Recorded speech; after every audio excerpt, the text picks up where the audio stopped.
Hello everybody and welcome back to World of Tanks, and today I've got for you a video in the Object 257.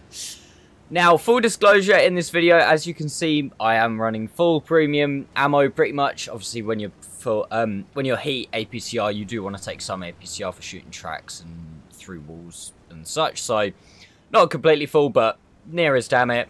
We're running full premium consumables. I've got Bounty, Gun Rammer, Bounty Vert Stabs, and Hardening in an improved slot. I wasn't paying attention. I was probably reading chat at that point, so apologies to that T10.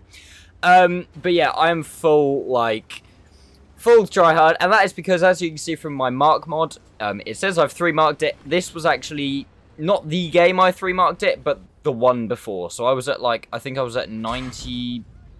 I think I was at 93, then I had this game, and it took me up to 94.91, so I was in full tryhard mode, basically.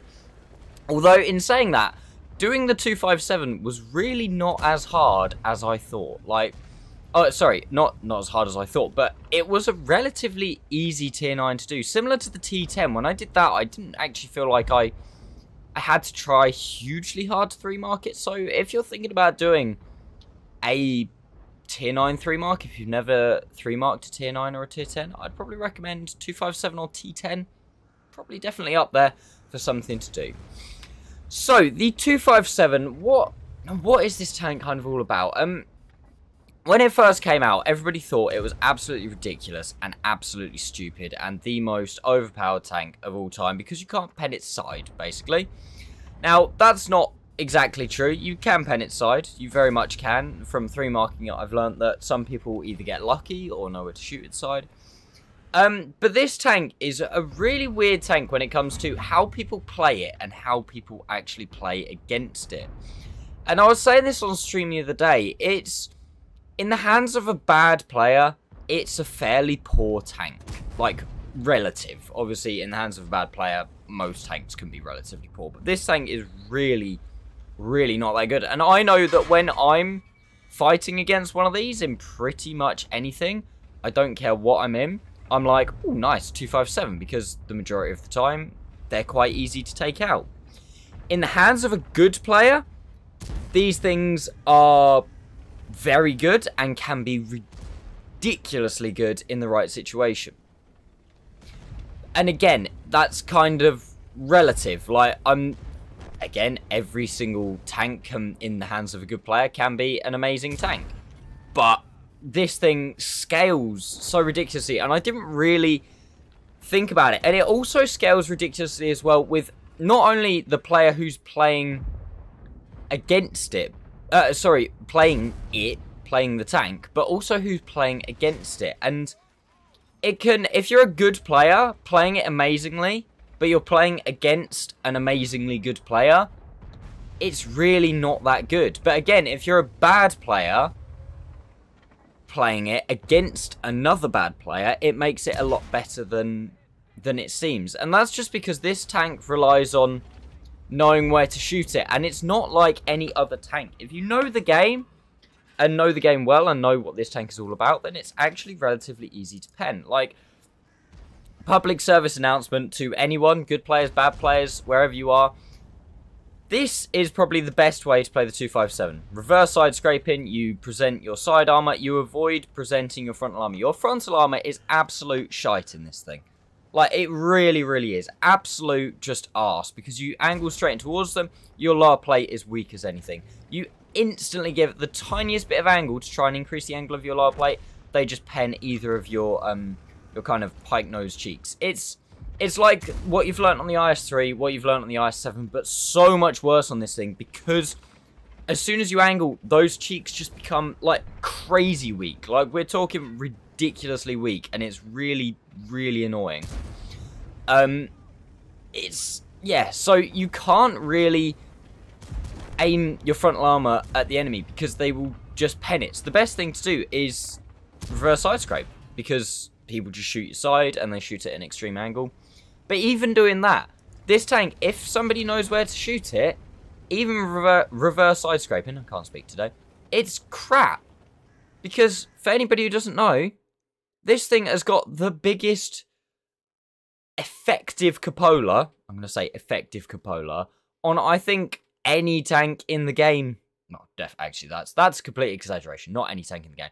But it's got huge effective cupola. You actually look at the cupolas and you go, oh, well, they're not that big. Firstly, they're also definitely not that small. I'm going to get a better angle here. Yeah, I can. Free camera for the win.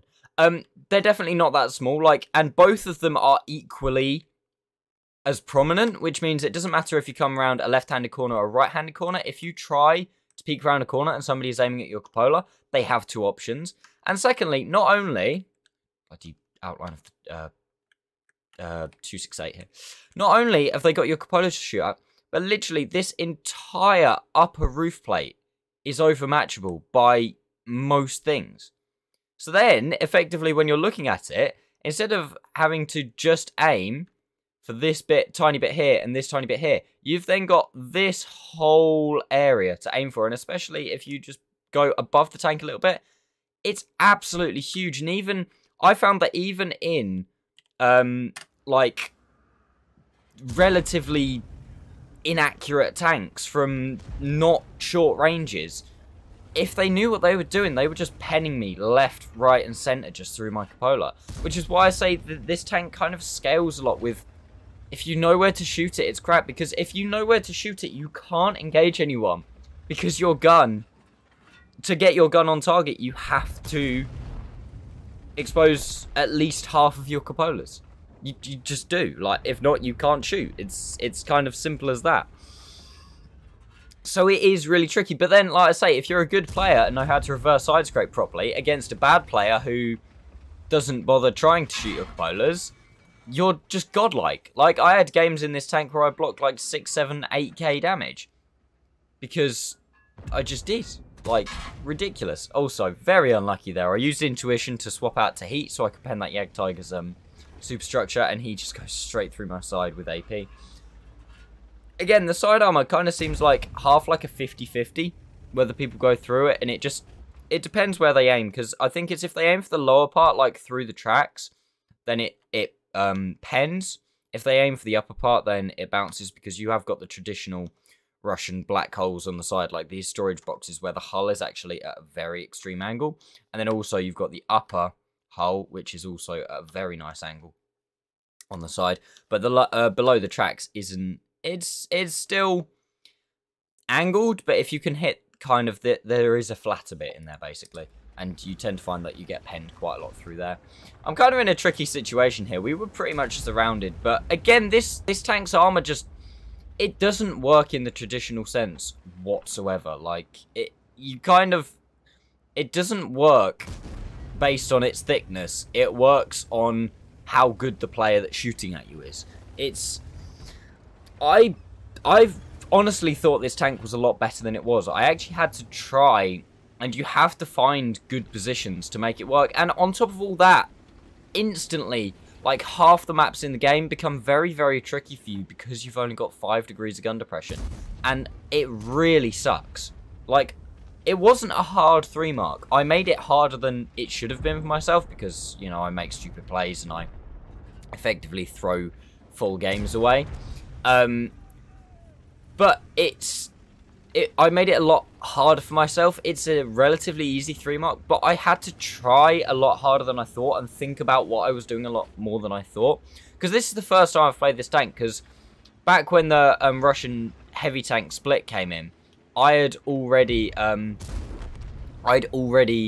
got the IS-7, I pre-purchased the T10, and I was in a bind for credits at that point, so I just, as soon as I got this thing, I sold it, because I didn't need it, and I only bought it back recently, when I've been doing my whole thing of going down tech trees, apologies, and 3 marking. So, yeah, it's kind of like, I didn't know what to expect from this tank, and I heard everybody say, oh my god, it's so amazing. But then playing it, my first, like, what, 20 games in it, I think? Granted, I didn't have the most amazing crew and everything, but I was really struggling. Like, I hadn't realised that if you don't reverse side scrape, your armour is complete trash. Like, I thought it was okay, and yes, it was slightly easier to pen and stuff, but I didn't realise it was complete trash if you don't reverse side scrape. And it honestly really, really is complete trash if you don't reverse side scrape. Because you can't side scrape, because as soon as you try and side scrape, try and get rid of a bit of this smoke. As soon as you try and side scrape, people just, before your gun's even around the corner, your gun's about here, they just shoot here. And then fall back by the time you've got your gun around the corner. It's just, it's awful unless you play it well. And now that I've played through this tank, I understand it a lot more. That it is more player dependent than it is tank dependent. The tank is, I would probably say, average at best. The gun is alright, but it's not amazing. It's the BL-13, which isn't the M62 or M63. Basically, they're variants of the Russian 122. But this is a slightly worse one. You get nice standard rounds because you have APCR, so you have a nice shell velocity. But the pen is quite low, 248. And the heat pen isn't the full-blooded 340 heat pen of like the T10 or the ST1 or the IS4 or anything like that, or the 277. It's only 315, which you can find in a lot of situations where you're heavy tank on heavy tank. The difference between 315 and 340 is actually quite a lot, because quite a lot of tanks have around that area of armor on some of their stronger parts, which means that you tend to find that you're like a 25% chance to pen as opposed to a 75% chance to pen on a lot of plates and stuff. The mobility of the tank is quite nice, but yeah, it's just, the armor's weird, man. I think that's probably the best thing I can say about it. The armor is really, really weird. We're not going to jump into the post-game stats, because this was an ace tanker. We picked up 4 kills. We got 5,796 damage, 1,051 assistance, and 1,400 blocks. There was no blind shots we fired. Nothing amazingly special happened in terms of like credits or XP or anything like that. It was an ace tanker. If you want to know what the ace tanker is, I recommend the website What Garage. Or I think someone on stream the other day to me said Tomato GG, but I don't know about that website, so don't quote me on that one. But What Garage tells you all of like the ace tanker requirements for all tanks and everything like that. And yeah, that is the 257. I'm glad I've got it out the way, because it wasn't my favorite. Like, everyone knows that I love tanks like this. I love the IS-7. I absolutely love the 277, the 260 I love as well. And I thought this tank was going to be very much following on from those, but it kind of seems to rely on its armor more, because the gun isn't quite as good. But the armor, you really have to think about how to use it. It's not just a point and click like something like the IS-7 is, which it's strongest if you just try and hide the lower plate and stay hold down. This thing, Cupolas, awful. Absolutely awful. Something you don't have in the 260, the 277, or the IS-7, really. So, yeah. Anyway, I'm going to stop waffling, because otherwise, as per always, you guys know me, I will be here for absolutely years, just talking random shit.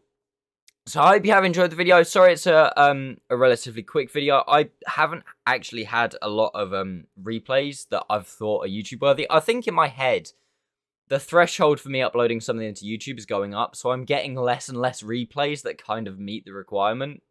And also, because I'm doing these 3 mark things at the minute, I'm playing the same tanks over and over and over, and not really having a huge amount of variation, other than when on Twitch we get hype trains and stuff and I have to play M3 Lees. But I'm not putting that on YouTube because it feels sad, man. But anyway, thank you all so much for watching, guys. Please do make sure you subscribe, like the video, turn notifications on, etc. As well, if you haven't done already, go follow me over on Twitch. You see all of these games live. Basically, every game that you see on YouTube, I've played live on Twitch, and I do a lot more on Twitch than I do on YouTube these days, so make sure you follow me over there, notifications, etc, etc. And on that, thank you very much for watching, guys, and I'll see you next time.